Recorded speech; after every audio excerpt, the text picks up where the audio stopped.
നമസ്കാരം, മലയാളി വാർത്തയിലേക്ക് സ്വാഗതം. നൈട്രജൻ വാതകം ഉപയോഗിച്ച അമേരിക്കയിലെ ആദ്യ വധശിക്ഷ അലബാമയിൽ നടപ്പാക്കി.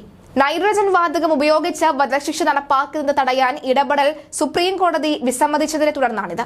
തടവുകാരെ വധിക്കാൻ നൈട്രജൻ വാതകം ഉപയോഗിക്കാൻ അനുമതി നൽകിയ ഒക്ലഹോമ, മിസിസിപ്പി എന്നീ 3 സംസ്ഥാനങ്ങളിൽ ഒന്നാണ് അലബാമ. വധശിക്ഷയ്ക്ക് വിധിക്കപ്പെട്ട കെന്നത്ത് യൂജിൻ സ്മിത്തിനെയാണ് അലബാമയിൽ വ്യാഴാഴ്ച വധശിക്ഷയ്ക്ക് വിധേയനാക്കിയത്. 1988 സുവിശേഷകന്റെ ഭാര്യയെ കൊലപ്പെടുത്തിയ കേസിലായിരുന്നു ശിക്ഷ. US-ൽ ഈ രീതിയിലുള്ള വധശിക്ഷ നടപ്പിലാക്കാൻ കോടതി ഉത്തരവ് ഇതാദ്യമായിട്ടായിരുന്നു. രീതി ക്രൂരമാണെന്നും പാളിച്ചയുണ്ടായാൽ ആരോഗ്യ പ്രശ്നങ്ങൾ ഉണ്ടാകുമെന്നും പ്രതിഭാഗം വാദിച്ചുവെങ്കിലും കോടതി തള്ളുകയായിരുന്നു. US-ലെ 50 സംസ്ഥാനങ്ങളിൽ 27 മാത്രമാണ് വധശിക്ഷ നിയമപരം. വിഷരാസവസ്തുക്കൾ കുത്തിവെച്ചാണ് പൊതുവെ ശിക്ഷ നടപ്പാക്കുക.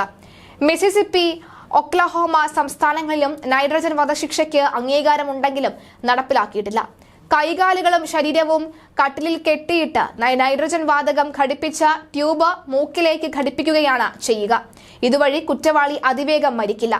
15 മുതൽ 20 മിനിറ്റ് വരെ സമയമെടുത്ത് എല്ലാവിധ മരണവേദനയും അനുഭവിച്ചായിരിക്കും മരിക്കുക. ആദ്യ 10 മിനിറ്റിൽ അസഹ്യമായ വേദനയിൽ കുറ്റവാളി പിടയും. പിന്നീട് 3 മിനിറ്റ് ശ്വാസം കിട്ടാതെ പിടയും. തുടർന്ന് അബോധാവസ്ഥയിലേക്ക്, പിന്നീട് മരണം ഉണ്ടാകും. ഇലക്ട്രിക് ചെയറിൽ ഇരുത്തി കൊല്ലുക, വിഷം കുത്തിവെച്ച് കൊല്ലുക തുടങ്ങിയ രീതികൾ ഉണ്ടെങ്കിലും വേദനയറിഞ്ഞ കുറ്റവാളി മരിക്കണം എന്നും ഒറ്റയടിക്ക് കൊല്ലപ്പെടുന്നത് ശിക്ഷയാകില്ല എന്നും കണക്കാക്കിയാണ് ഈ ഒരു രീതി പരീക്ഷിച്ചത്. രാത്രി 8:25 58-കാരനായ കെന്നത്ത് സ്മിത്തിന്റെ വധശിക്ഷ നടപ്പാക്കിയത്. US സുപ്രീം കോടതി ഉൾപ്പെടെ നിരവധി കോടതികളിലേക്ക് അവസാന നിമിഷം നൽകിയ അപ്പീലുകൾ പരാജയപ്പെട്ടതിനു ശേഷമാണ് Alabama department of correction commissioner John Ham പറയുന്നതിനനുസരിച്ച് വധശിക്ഷ 7:53 ആരംഭിക്കുകയും ഏകദേശം 7:55 കെന്നത്ത് സ്മിത്ത് തന്റെ അവസാന വാക്കുകൾ നൽകുകയും ചെയ്തു. ഇന്ന് രാത്രി അലബാമ മനുഷ്യരാശിയെ ഒരു പടി പിന്നോട്ട് പോകാൻ കാരണമാക്കി സ്മിത്ത് പറഞ്ഞു. സ്നേഹവും സമാധാനവും വെളിച്ചവും നൽകി ഞാൻ പോകുന്നുവെന്നും എന്നെ പിന്തുണച്ചതിന് നന്ദി, നിങ്ങളെല്ലാവരെയും സ്നേഹിക്കുന്നു എന്നുമാണ്.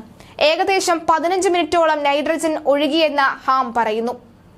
സ്മിത്തിന്റെ ആത്മീയ ഉപദേഷ്ടാവ് റവറൻഡ് ഡോക്ടർ ഷെഫ് ഹുഡീസിന് പുറമെ 2 വധശിക്ഷ നടപ്പാക്കുന്ന തൊഴിലാളികളും മുഖംമൂടിയിലൂടെയാണ് വാതകം പ്രയോഗിച്ചത്. 10 മിനിറ്റോളം സ്മിത്ത് ബോധാവസ്ഥയിലായിരുന്നുവെന്ന് മാധ്യമ ദൃക്സാക്ഷികൾ പറയുന്നു. അയാൾ ഗർണയിൽ ഏകദേശം 2 മിനിറ്റോളം കുലുക്കി, തുടർന്ന് 5 മിനിറ്റ് കനത്ത ശ്വാസകോശം നടത്തുകയും ചെയ്തു.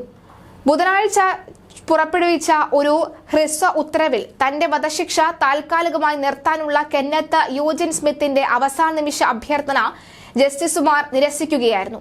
സ്മിത്തും ഒരു കൂട്ടാളിയും ചേർന്ന സുവിശേഷകന്റെ ഭാര്യയെ 10ഓളം തവണ കുത്തിക്കൊലപ്പെടുത്തിയതിന്റെ പേരിൽ 1988 സ്മിത്തിനെ വധശിക്ഷയ്ക്ക് വിധിക്കുകയായിരുന്നു. നൈട്രജൻ ഹൈപ്പോക്സിലെ ഉപയോഗിച്ച് വധിക്കാനുള്ള തീരുമാനം ഒരുപക്ഷെ ഇതുവരെ ആവിഷ്കരിച്ചിട്ടുള്ളതിൽ വെച്ച് ഏറ്റവും മാനുഷികമായ വധശിക്ഷ രീതിയാണ്.